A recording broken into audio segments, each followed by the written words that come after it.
ನಮಸ್ಕಾರ, ನಿಮಗೆಲ್ಲರಿಗೂ ದಿಶು ಹೋಮ್ ಕಿಚನಿಗೆ ಸ್ವಾಗತ. ಇವತ್ತಿನ ವಿಡಿಯೋದಲ್ಲಿ ಗ್ರೀನ್ ಮಸಾಲೆಯನ್ನು ಬಳಸಿಕೊಂಡು ಬಂಗುಡೆ ಮೀನಿನ ಫ್ರೈ ಮಾಡ್ತಾ ಇದ್ದೀನಿ. ಯಾವಾಗಲೂ ಒಂದೇ ರೀತಿ ಫ್ರೈ ಮಾಡಿ ತಿನ್ನೋ ಬದಲು ಒಂದ್ಸಲ ಈ ರೀತಿ ಗ್ರೀನ್ ಮಸಾಲೆನ ರೆಡಿ ಮಾಡಿಕೊಂಡು ಫ್ರೈ ಮಾಡಿದರೆ ಇದರ ರುಚಿ ಅಂತೂ ತುಂಬ ಚೆನ್ನಾಗಿರುತ್ತೆ. ಹಾಗಾದರೆ ನಾವೀಗ ಬಂಗುಡೆ ಮೀನಿನ ಗ್ರೀನ್ ಮಸಾಲ ಫ್ರೈ ಹೇಗೆ ಮಾಡೋದು ಅಂತ ನೋಡೋಣ. 4 ಮೀಡಿಯಂ ಸೈಜಿನ ಬಂಗುಡೆ ಮೀನನ್ನು ಕ್ಲೀನ್ ಮಾಡಿ ಈ ರೀತಿ ಮಧ್ಯ ಭಾಗದಲ್ಲಿ ಕಟ್ ಮಾಡಿ ಇಟ್ಕೊಳ್ಳಿ. ಈಗ ನಾವು ಇದಕ್ಕೆ ಬೇಕಾಗುವ ಗ್ರೀನ್ ಮಸಾಲೆಯನ್ನು ರೆಡಿ ಮಾಡಿಕೊಳ್ಳುವ.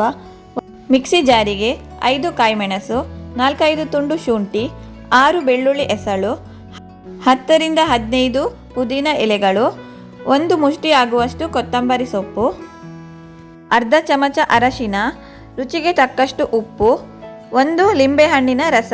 ಇಲ್ಲಿ ನಾನು ಮೀಡಿಯಂ ಸೈಜಿನ ಲಿಂಬೆಹಣ್ಣನ್ನು ತಗೊಂಡಿದ್ದೇನೆ. ಈಗ ಇದನ್ನು ಗ್ರೈಂಡ್ ಮಾಡಿಕೊಳ್ಳುವ. ಮಸಾಲೆ ನಿಮಗೆ ತಿಕ್ಕಂತ ಅನಿಸಿದರೆ ಸ್ವಲ್ಪ ನೀರನ್ನು ಸೇರಿಸಿಕೊಂಡು ಪೇಸ್ಟ್ ಮಾಡಿಕೊಳ್ಳಿ. ರೆಡಿಯಾದ ಗ್ರೀನ್ ಮಸಾಲಾನ ಒಂದು ಪ್ಲೇಟಿಗೆ ಹಾಕ್ಕೊಂಡು ಇದಕ್ಕೆ 1 ಚಮಚ ಕಾರ್ನ್ಫ್ಲೋರನ್ನು ಹಾಕಿ ಚೆನ್ನಾಗಿ ಮಿಕ್ಸ್ ಮಾಡ್ಕೊಳ್ಳಿ. ಗ್ರೀನ್ ಮಸಾಲ ರೆಡಿಯಾಗಿದೆ. ಈಗ ಒಂದೊಂದೇ ಬಂಗುಡೆ ಮೀನಿಗೆ ಎಲ್ಲ ಕಡೆ ಚೆನ್ನಾಗಿ ಗ್ರೀನ್ ಮಸಾಲಾನ ಅಪ್ಲೈ ಮಾಡ್ಕೊಳ್ಳಿ. ಇದೇ ರೀತಿ ಎಲ್ಲ ಮೀನಿಗೂ ಮಸಾಲೆನ ಅಪ್ಲೈ ಮಾಡ್ಕೊಳ್ಳಿ. ಎಲ್ಲ ಮೀನಿಗೆ ಮಸಾಲೆ ಅಪ್ಲೈ ಮಾಡಿ ಆದಮೇಲೆ ಇದನ್ನು 20 ರಿಂದ 30 ನಿಮಿಷದವರೆಗೂ ಹಾಗೆಯೇ ಮ್ಯಾರಿನೇಟ್ ಆಗಲಿಕ್ಕೆ ಇಟ್ಬಿಡಿ. ಅರ್ಧ ಗಂಟೆ ಆದಮೇಲೆ ನಾನೀಗ ಮೀನು ಫ್ರೈ ಮಾಡ್ತಾ ಇದ್ದೇನೆ.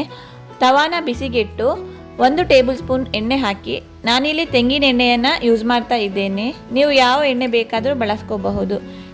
ಎಣ್ಣೆ ಬಿಸಿಯಾದ ಹಾಗೆ ಒಂದೊಂದೇ ಮಸಾಲೆ ಹಾಕಿದ ಬಂಗುಡೆ ಮೀನನ್ನು ಇದಕ್ಕೆ ಹಾಕಿ ನಾವು ಫ್ರೈ ಮಾಡಿಕೊಳ್ಳುವ. ಗ್ಯಾಸನ್ನು ಲೋ ಫ್ಲೇಮಲ್ಲೇ ಇಟ್ಕೊಂಡು 5 ರಿಂದ 10 ನಿಮಿಷದವರೆಗೂ ಮುಚ್ಚಳ ಮುಚ್ಚಿ ಇದನ್ನು ಫ್ರೈ ಮಾಡ್ಕೊಳ್ಳಿ. ಒಂದು ಸೈಡ್ ಚೆನ್ನಾಗಿ ಫ್ರೈ ಆದ ನಂತರ ಇನ್ನೊಂದು ಸೈಡ್ ತಿರುಗಿಸಿ ಹಾಕಿ ಚೆನ್ನಾಗಿ ಫ್ರೈ ಮಾಡ್ಕೋಬೇಕು. ಇನ್ನೊಂದು ಸೈಡ್ ಕೂಡ 5 ರಿಂದ 10 ನಿಮಿಷ ಲೋ ಫ್ಲೇಮಲ್ಲೇ ಇಟ್ಕೊಂಡು ಫ್ರೈ ಮಾಡ್ಕೊಳ್ಳಿ. ಒಂದ್ಸಲ ಎಣ್ಣೆನ ಚೆನ್ನಾಗಿ ಸ್ಪ್ರೆಡ್ ಮಾಡ್ಕೊಳ್ಳಿ.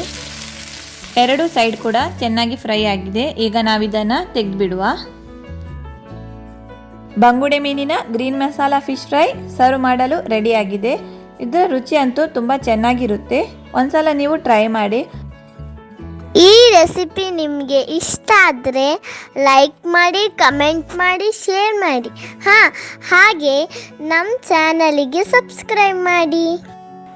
Thank you for watching.